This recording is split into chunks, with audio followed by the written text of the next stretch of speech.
السلام عليكم، كي دايرين؟ لاباس عليكم؟ واش اخباركم؟ كلشي بخير؟ اموركم طيبه؟ اليوم ان شاء الله غنخرج من بوزنيقه ونمشي نديكم الرباط، وبالضبط في اكدال. هاد الشقه اللي عرضتها مولاتها ان شاء الله، صيفطت عليا قالت لي بغيتها باش نبيعها. المهم نبيت معكم الاطلاله من البالكو. شوفوا هاد الاطلاله شحال زوينه، ما شاء الله تبارك الرحمن. هاد الشقه يا اخوان في اكدال بالضبط. هانتوما معايا، شوفوا الاطلاله كيف دايره، شوفوا الموقع الاستراتيجي اللي فيه، قريبه لجميع المرافق. هاد الشقه الاخوان جات في شارع الاطلس، قرب شارع فرنسا، 3 دقائق لمحطه الترام، قريبه للكلينيك اكدال، قريبه للجامعات، 5 دقائق بالسيارة إلى محطة القطار أكدال. ومدارس خاصة قريبة لها للأطفال، وقريبة جدا من مدارس ابتدائي وعمومي وإعدادي. اش كنقول لكم اللي قالت لي الأخت مول الشقة، حيت أنا أكدال ولا الرباط ما نقدرش نعرفهم بزاف، ولكن صاحبة الشقة قالت لي هاد المعلومات، لا بد خصني نقولهم. انا عطاتني الفيديو شويه مسروع وانا بطأته باش يبان لكم.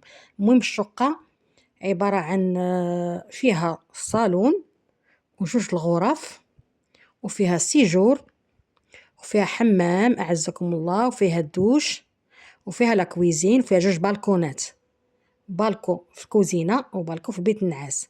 شوفوا على خاطركم، على خاطركم، وهنا معاكم وانتم معايا.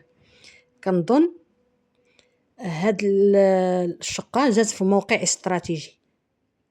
قالت لي مولات الشقة يقدر تجي كليني، تجي مصحة، تقدر تجي عيادة تاع الطبيب، تقدر تجي داك لابوغاتوار حيت قريبة للكليات، قريبة للكلينيك. جات في واحد الموقع استراتيجي اللي غياخدها غيتفنن فيها. انا كنوريكم التفاصيل ديال هاد الشقة ما شاء الله، انتم كتشوفوا بعويناتكم. الصراحة جات في موقع غزال غزال غزال. شوفوا بعويناتكم وانا معاكم وانتم معايا باش نعطيكم جميع التفاصيل. واللي بغاه ومهتم مزيان غيتواصل معايا ويتواصل مع مولات الشقه تعطيه زعما المعلومات اكثر. انا اللي قالتوا لي راني قلت لكم زعما في الشارع وفي الموقع ديالها فين جات.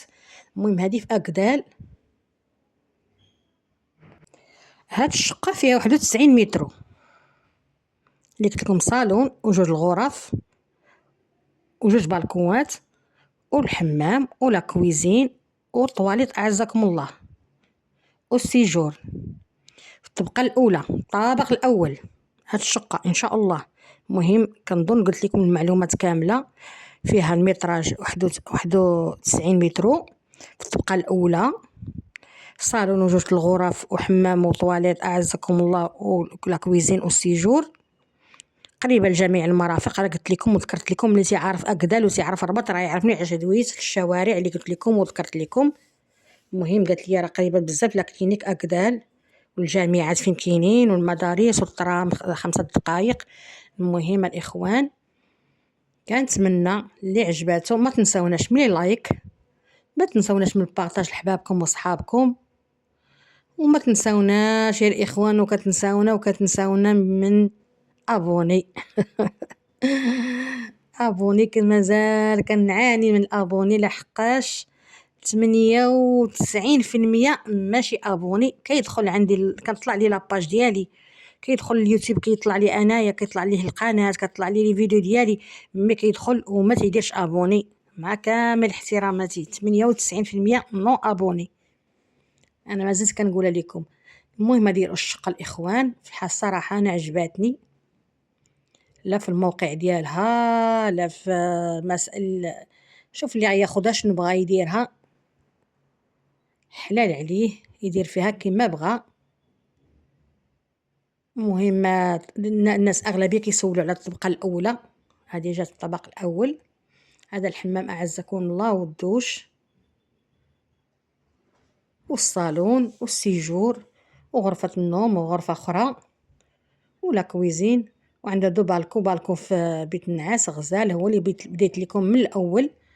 عنده واحد لافي واعره الشارع زوين جا، والبالكو التاني كاين في الكوزينة. والله يسر الأمور.